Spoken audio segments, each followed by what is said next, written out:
আসসালামু আলাইকুম। সবাই কেমন আছেন? ব্যস্ততার কারণে দীর্ঘদিন পর আপনাদের জন্য নতুন একটি ভিডিও নিয়ে হাজির হলাম। আপনাদের সাথে আছি আমি মোহাম্মদ মাইনুদ্দিন, আর আপনারা দেখছেন একুয়াটিক টক বা জলজ কথা। আজকে আমি দেখাবো কিভাবে কোনো ফিল্টার ও CO2 বাদে প্লান্টেড ব্যাটা ট্যাঙ্ক সেট করতে পারেন। যারা নতুন অ্যাকুয়ারিয়াম সেট করতে যাচ্ছেন তাদের জন্য আজকের ভিডিওটি উপকারে আসবে আশা করি। এখানে আমি যে ইনগ্রিডিয়েন্টগুলো ব্যবহার করছি সেগুলো আপনারা আপনাদের আশেপাশে খুব সহজে স্বল্প মূল্যে পেয়ে যাবেন। কোনটির কেমন দাম, কোথায় পাবেন, এগুলো ভিডিওর মাঝেই বলে দেব। আর কিভাবে এটি মেনটেনেন্স করবেন তা ভিডিওর শেষের দিকে বলে দেব, তাই সম্পূর্ণ ভিডিওটি মনোযোগ সহকারে দেখতে থাকুন।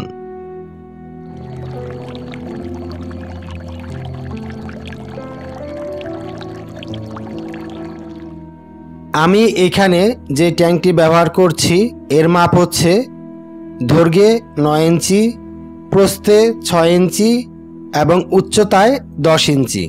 এই ট্যাঙ্কটি আমি ঢাকার কাটাবন থেকে 250 টাকায় কিনেছি। ব্যবহারের পূর্বে ট্যাঙ্কটি পরিষ্কার পানি দিয়ে ভালো করে ধুয়ে শুকিয়ে নিতে হবে। ট্যাঙ্কটি ধোয়ার সময় সাবান বা কোনো কেমিক্যাল ব্যবহার না করাই উত্তম।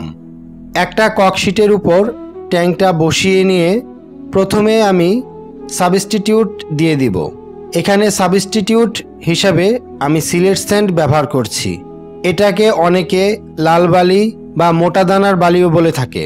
এটি আপনাদের আশেপাশের যে কোনো সিভিল কনস্ট্রাকশন সাইট থেকে বিনামূল্যে সংগ্রহ করতে পারেন। যদি তা সম্ভব না হয় তাহলে অ্যাকুয়ারিয়ামের দোকানে 20 থেকে 25 টাকা কেজিতে এটি কিনতে পাওয়া যায়। এটি ব্যবহারের পূর্বে পানি দিয়ে কয়েকবার ধুয়ে পরিষ্কার করে নিতে হবে। সাবস্টিটিউট দেওয়ার সময় একটা জিনিস লক্ষ্য রাখবেন, যেন এর সামনের লেয়ার থেকে পিছনের লেয়ারটা বেশি পুরো হয়, অর্থাৎ এমন অ্যাঙ্গেল করে বালিগুলো বিছিয়ে দিতে হবে। এখন কোনো একটা সমান জিনিসের সাহায্যে উপরের পৃষ্ঠটা সমান করে দিতে হবে। এখন গাছ লাগানোর পালা। এই ট্যাঙ্কের জন্য মেইন প্ল্যান্ট হিসাবে আমি লাকি ব্যাম্বো সিলেক্ট করেছি। এটি খুব জনপ্রিয় একটা ইনডোর প্ল্যান্ট। এটি হয়তো আপনারা সবাই চিনেন। এই গাছটি মাটি ছাড়া শুধু পানিতেই বেঁচে থাকতে পারে। এই গাছটি নার্সারি থেকে 50 টাকার মধ্যে খুব সহজেই পেয়ে যাবেন। এর আরও 2টা ভ্যারাইটিস আছে, আপনারা চাইলে সেগুলো ব্যবহার করতে পারেন।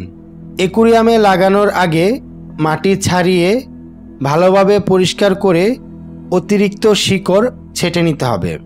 চিন্তার কোনো কারণ নেই, শিকড় ছাঁটাই করলে এটি মরবে না। পানিতে দেওয়ার পর দ্রুতই নতুন শিকড় গজিয়ে যাবে। গাছগুলো এভাবে সোজা করে বালির ভিতর বসিয়ে দেব। গাছগুলো লাগানো হয়ে গেলে পানি দিয়ে দিতে হবে। পানি দেওয়ার আগে সাবস্টিটিউটের উপর অবশ্যই একটা পলিথিন দিয়ে নেবেন, তা না হলে পানির স্রোতে সাবস্টিটিউট এলোমেলো হয়ে যাবে। এখন আস্তে আস্তে পানি দিয়ে দিব। প্রথমবার পানি দেওয়ার পর যদি পানি বেশি গোলা দেখা যায় তাহলে একবার পানিটা পরিবর্তন করে আবার নতুন পানি দিবেন। আর হালকা ঘোলা দেখা গেলে সমস্যা নেই, এটি 1 থেকে 2 ঘন্টার মধ্যে পরিষ্কার হয়ে যাবে। আপনার কাছে যদি কোনো ওয়াটার কন্ডিশনার বা অ্যান্টিক্লোরাইড থাকে তাহলে 3 থেকে 4 ফোঁটা দিয়ে দেবেন। এটি না দিলেও তেমন কোনো সমস্যা হবে না, তবে দিতে পারলে তা মাছের জন্য ভালো হবে। অ্যান্টিক্লোরাইড কি, কেন ব্যবহার করতে হয় এই সম্পর্কে আলাদা একটি ভিডিও দিতে চেষ্টা করব। এই পর্যায়ে যার জন্য এত কিছু করা সেই কাঙ্ক্ষিত ব্যাটা ফিশটি ছেড়ে দেব।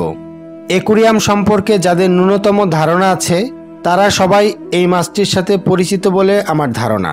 এটি খুবই জনপ্রিয় একটা মিঠা পানির অ্যাকুয়ারিয়াম ফিশ। আমি এই মাছটা 100 টাকায় কিনেছি।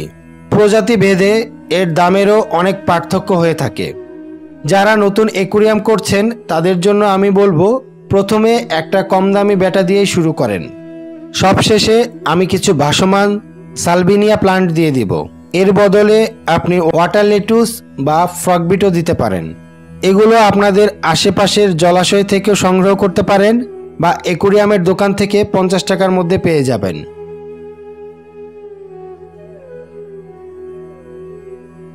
আমার ট্যাঙ্ক সেট আপ হয়ে গেছে। এখন আমি এর লাইটটি লাগিয়ে দিব। এখন লাইটটা অন করে দেই, তাহলে আপনারা ট্যাঙ্কের সম্পূর্ণ সৌন্দর্য দেখতে পারবেন।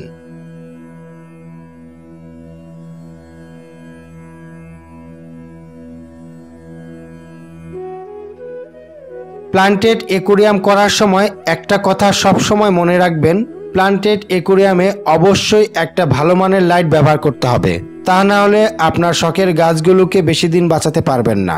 এমন ছোট ট্যাঙ্কের জন্য একটা ভালো লাইট কিনতে গেলে 600 থেকে 1000 টাকার মতো লাগবে, অথচ এই লাইটটি আমি নিজে 300 টাকার মধ্যে তৈরি করে নিয়েছি। এই লাইট তৈরির ভিডিও দেখতে চাইলে কমেন্ট করে জানাবেন।